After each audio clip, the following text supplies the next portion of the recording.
ఉత్సాహంగా ఉల్లాసంగా చదువు సాగాలి, గొప్ప గొప్ప ఉద్యోగాలు సాధించాలి. Vignan deemed to be university.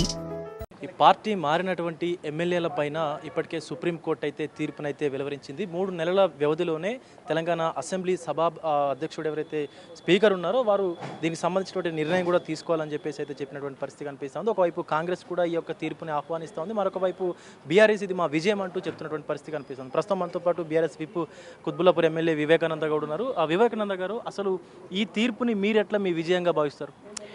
ఇది ఫస్ట్ ఆఫ్ ఆల్ బీఆర్ఎస్ పార్టీలో గెలిచి కాంగ్రెస్ పార్టీలో చేరినటువంటి ఎమ్మెల్యేల పైన as per act, as per రాజ్యాంగం ప్రకారంగా మీరు వారి అనర్హులుగా ప్రకటించాలని చెప్పేసి మేము స్పీకర్ గారి యొక్క ట్రిబ్యునల్లో మేము కేసు వేయడం జరిగింది. కొన్ని నెలలుగా పెండింగ్ ఉన్నది, దానిపైన ఎలాంటి చర్య తీసుకోవడం సందర్భంలో మేము హైకోర్టుని ఆశ్రయించాం. తర్వాత సుప్రీంకోర్టు వరకు కేసు వెళ్ళింది.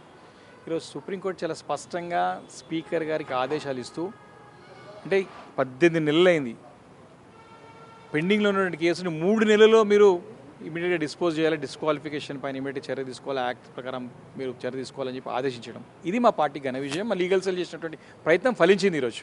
ఇది అందుకే మేము మా పార్టీ ఘన విజయంగా మేము సాధిస్తా ఉన్నాం. ఈరోజు దేశవ్యాప్తంగా ఒక సంచలన తీర్పు అయింది, ఈరోజు ఒక ల్యాండ్ మార్క్ జడ్జిమెంట్ అయింది ఈరోజు. అందుకే ఇది మా ఘన విజయం అని చెప్తా ఉన్నాం.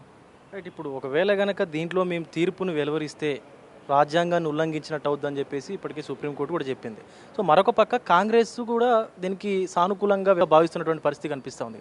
అంటే పెండింగ్లో ఉన్న పిటిషన్స్ని 18 నెలల నుంచి కూడా స్పీకర్ గారిని చర్య తీసుకోకుండా ముఖ్యమంత్రి ప్రెజర్ చేసి ఆపడం, ఈ 3 నెలల్లో సుప్రీంకోర్టు వారికి ఎట్లా విజయం అనుకుంటాడు ఆయన? ఉప ఎన్నికలు ఎట్లా వస్తాయి అధ్యక్ష అని చెప్పి అసెంబ్లీ అడిగింది కదా. సుప్రీంకోర్టు తీర్పు చెంపపేట లాంటి తీర్పు ఇచ్చి ఉప ఎన్నికలు ఎట్లా రాబోతున్నాయో చెప్పింది. దాన్ని ఇప్పటికైనా ముఖ్యమంత్రి గారు కళ్ళు తెరవాలా. శాసన వ్యవస్థని అప్రతిష్టపాలు చేయొద్దు. శాసన వ్యవస్థ యొక్క గౌరవాన్ని కాపాడాల్సిన బాధ్యత ముఖ్యమంత్రి గారి పైన ఉంది. ఈరోజు అనవసరంగా స్పీకర్ గారిని ప్రెజర్ పెట్టి స్పీకర్ గారిని ఇది దాంట్లో ఇరికిచ్చి ఏదో చేస్తా అంటే నడవదు. ఇప్పుడు నీకు నిజంగానే నీ పైన నీ పరిపాలన పైన నీకు నమ్మకం ఉంటే నీ కాంగ్రెస్ పార్టీ నీ మేనిఫెస్టోలో, నీ జాతీయ స్థాయిలో మేనిఫెస్టోలో పెట్టినావు కదా, పార్టీ ఫిరాయించినటువంటి ఎవరైనా సరే ఎంపీ కానీ ఎమ్మెల్యే తక్షణం అనర్హులుగా ప్రకటించాలని చెప్పేసి చట్టం తెస్తామని చెప్పేసి చెప్పిందే నువ్వు కదా. మరి ఢిల్లీలో ఒక మాట, గల్లీలో ఒక మాట. ఢిల్లీలో ఒక నీతి, గల్లీలో ఒక నీతియా? అంటే రాహుల్ గాంధీ గారు అంటే మీ యొక్క పార్టీ జాతీయ విధానాన్ని కూడా మీరు ఫాలో గారా? నేను ప్రశ్నిస్తున్నా ఈరోజు రేవంత్ రెడ్డి గారు ముఖ్యమంత్రి గారిని. దానికి సమాధానం కావాలి, ప్రజలకు సమాధానం చెప్పాలా మీరు? ఈరోజు మీరే 10 మంది ఎట్లొస్తాయని చాలా స్పష్టంగా దారి కనపడుతూ ఉంది కదా.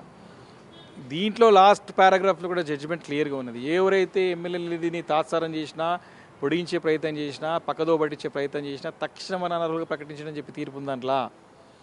కాబట్టి అందుకే ముఖ్యమంత్రి గారు తెలుసుకోవాలా, what is judiciary, what is legislature, what is executive, ఇవన్నీ తెలుసుకోవాలా ముఖ్యమంత్రి. తెలియకుండా నేను ముఖ్యమంత్రి అయిపోయినా నువ్వు రాజులాగా భావిస్తే, ఒక అధికార మదంతో మాట్లాడితే, న్యాయ వ్యవస్థనే శాసించే విధంగా మాట్లాడితే అది వారికి కాదు, మన రాష్ట్రానికి మంచిది కాదు. అది అసలు మీరు ఈ పిటిషన్ వేయడానికే మీకు అర్హత లేదు. మీరు కూడా గతంలో టీడీపీ నుంచి బీఆర్ఎస్లో, అంటే అప్పటి టీఆర్ఎస్లో జాయిన్ అయ్యారు కాబట్టి మీరు కూడా పార్టీ ఫిరాయించినటువంటి ఎమ్మెల్యేని, మీకు అసలు అర్హత లేదు పిటిషన్ వేయడానికి అంటూ కూడా కాంగ్రెస్ నేతలు మాట్లాడుతాం.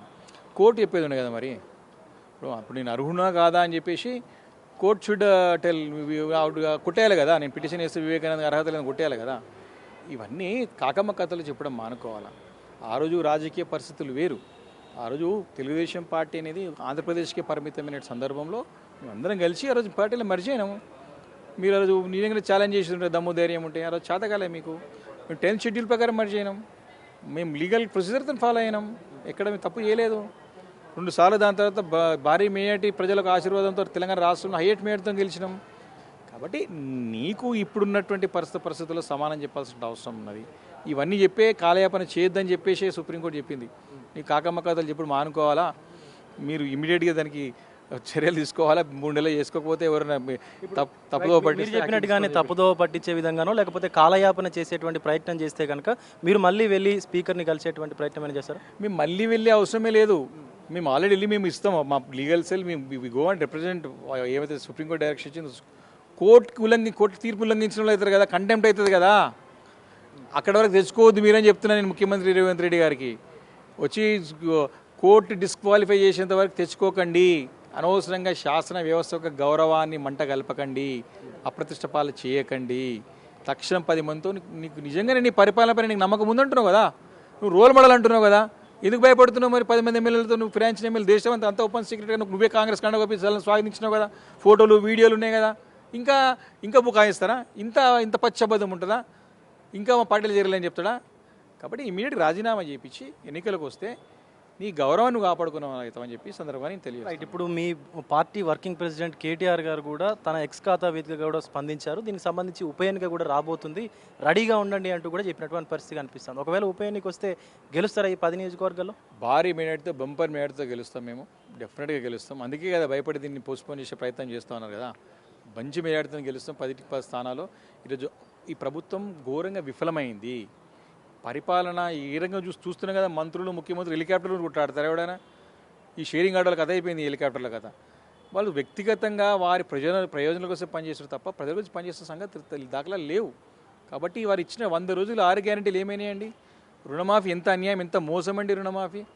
ఈరోజు ఇన్ని ఇచ్చిన మాట తప్పి పరిపాలన చేతకాక ఈరోజు రైతులకు నీళ్ళు కరెక్ట్, వ్యవసాయాలు కానీ, నిరుద్యోగులు కానీ, మహిళలు కానివ్వండి, అందరినీ అన్ని రంగాలలో ఘోరంగా విఫలమైన ప్రభుత్వం ఇది. అందుకే వారు భయపడి ఎప్పటికి ఏ రోజుకి ఆ రోజు కొత్త కథలు కట్టుకథలు చెప్పే ప్రయత్నంలో ఉన్నారు తప్ప పరిపాలన అందించే దాంట్లో లేరు. కాబట్టే వారు ఈ ఎన్నికలకు భయపడుతున్నారు. సో ఈ పార్టీ ఫిరాయించినటువంటి ఎమ్మెల్యేలని వెంటనే బర్తరఫ్ చేసి మొత్తం వాళ్ళకి సంబంధించినటువంటి ఎమ్మెల్యే పదవి నుంచి రాజీనామా చేయించి ఈవెన్ ముఖ్యమంత్రి గారే మర్యాదపూర్వకంగా ఉప ఎన్నిక నిర్వహిస్తే బాగుంటుంది అంటూ కూడా ఇటు BRS whip Quthbullapur MLA Vivekananda Goud మాట్లాడుతున్నటువంటి పరిస్థితి కనిపిస్తూ ఉంది. కెమెరా పర్సన్ రాజుతో Vijay Big TV, BRS Bhavan నుండి.